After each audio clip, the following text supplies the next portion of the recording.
So our first speaker today is Master Belani. Good morning.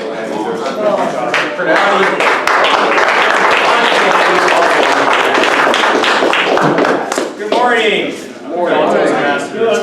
Masters and honored guests. By show of hands, how many college football fans do we have in this room? College? No. Okay. How many passionate, crazy college football fans do we have in this room? Not bad. All right. I have a proclamation for some of you. UCF is a reigning national champion.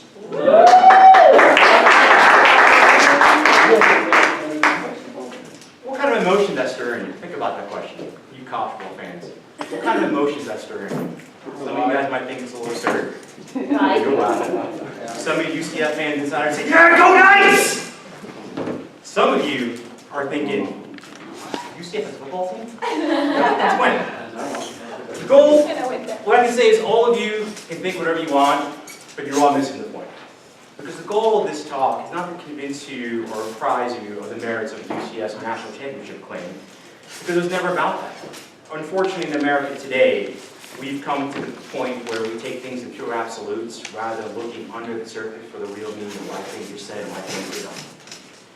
UCF's national championship was not a claim of an actual national championship, but it was a symbolic protest of an unjust system, unfair system in many ways that is anti-competition, in my opinion, anti-American.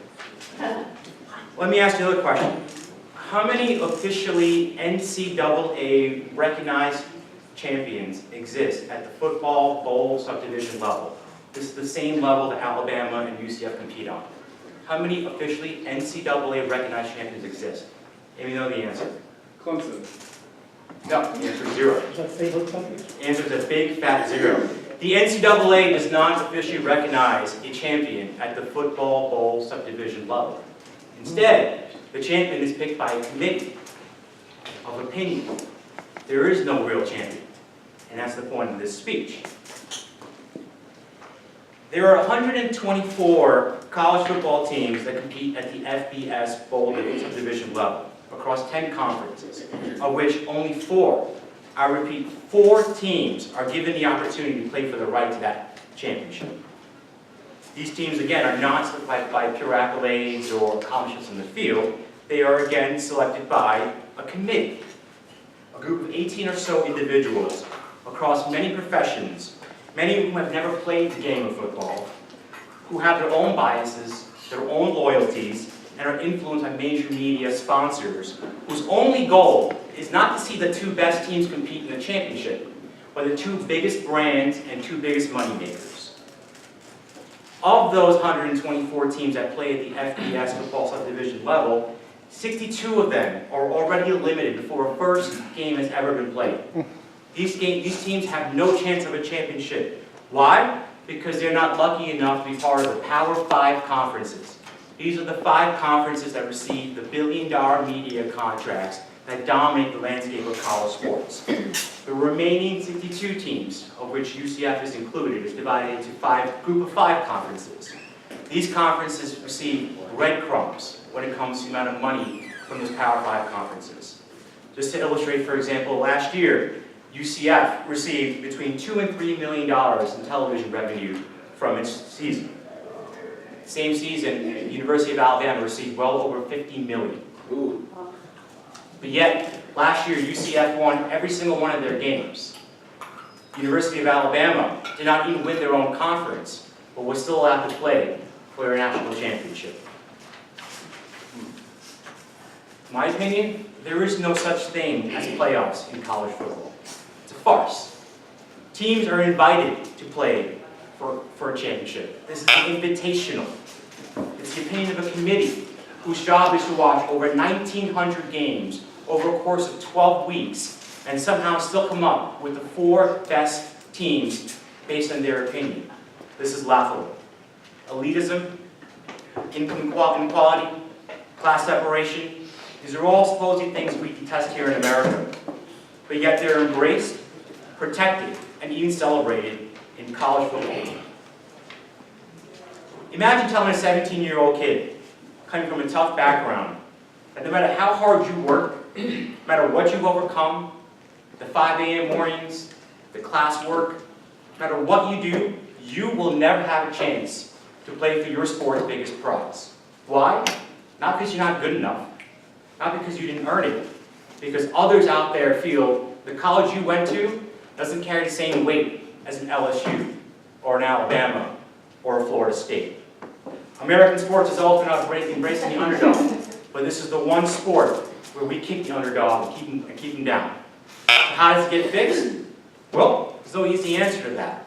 The FBS level has no playoff system that's effective. However, the level below that, the FCS system, actually does have a merit multi-team based system where a real national championship is actually crowned. Now, this will never fly at the FBS level because of politics and money. However, my opinion is increasing that number of teams to 8 helps make the playing field even more level. Now, this is not going to solve all the problems, but what it does is it allows teams that can go out there and win their conferences, prove themselves in the field, to at least have a shot and a chance to play for their sport's ultimate prize. Grant the top 8 teams access, and you have a different sport.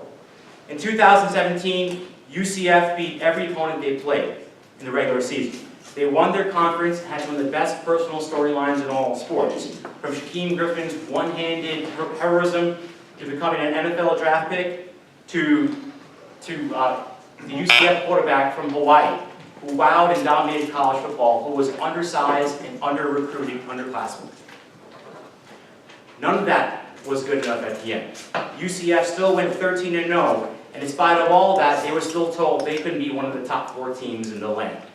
Instead, they were relegated to a consolation bowl game, where they played school, and they did the same thing they did to everybody else. University of Auburn, they dominated and defeated. And instead of just taking the trophy and going home, and going quietly into the night, UCF stood up and made a bold statement that sitting in the back of the bus of college sports is no longer going to be an option.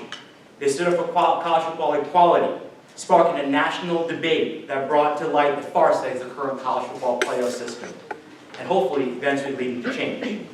So, is UCF's title claim made up? Sure it is. It's as real and as fake as Florida's, Florida State's, Miami's, and Alabama's. You see, until there's a real playoff system, there is no real such thing as a college football champion at that level. So, what I will tell you though, in 2017, UCF became college football's first unanimous, undisputed People's National Champion. Charge on and go Knights!